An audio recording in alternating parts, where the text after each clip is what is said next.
Hi అండి, కాకరకాయ మసాలా పులుసు ఎలా చేసుకోవాలో చూపిస్తాను. కాకరకాయ ముక్కలు కట్ చేసుకొని దాంట్లో కొంచెం పసుపు ఉప్పు వేసి కలిపి పక్కన ఉంచుకోవాలి. ఒక నిమ్మకాయ సైజ్ అంతా చింతపండు తీసుకొని వాటర్లో నానబెట్టి పెట్టుకోవాలి. స్టవ్ పైన కడాయి పెట్టుకొని పల్లీలు వేయించుకోవాలి. పల్లీలు వేయించుకున్న తర్వాత నువ్వులు కూడా వేయించి పక్కన ఉంచుకోవాలి.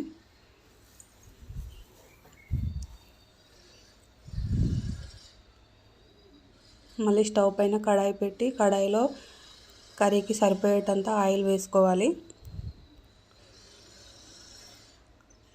ఆయిల్ వేసుకున్న తర్వాత ఉల్లిపాయలు వేసి బాగా వేయించుకోవాలి. బ్రౌన్ కలర్ వచ్చేదాకా వేయించుకోవాలి.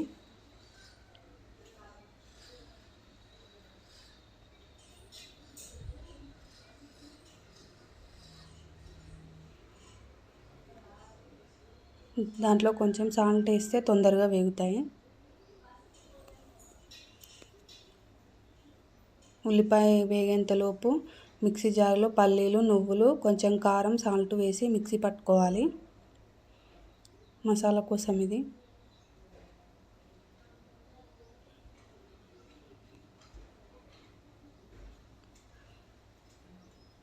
ఉల్లిపాయలు వేగిన తర్వాత అల్లం వెల్లుల్లి పేస్ట్, కొంచెం పసుపు వేసి ఫ్రై చేసుకోవాలి.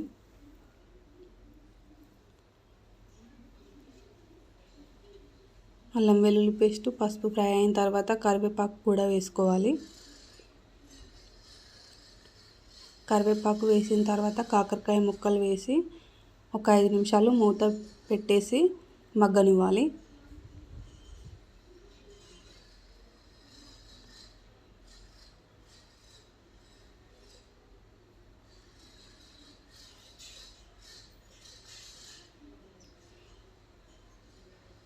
కాకరకాయ ముక్కలు మగ్గిన తర్వాత ముందుగా ప్రిపేర్ చేసుకున్నాం కదా ఆ పౌడర్ని దీంట్లో వేసి కలుపుకోవాలి.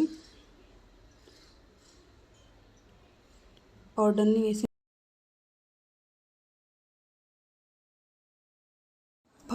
వేసిన తర్వాత చింతపండు రసం కూడా వేసి కొంచెం వాటర్ వేసి మూత పెట్టి ఉడకనివ్వాలి.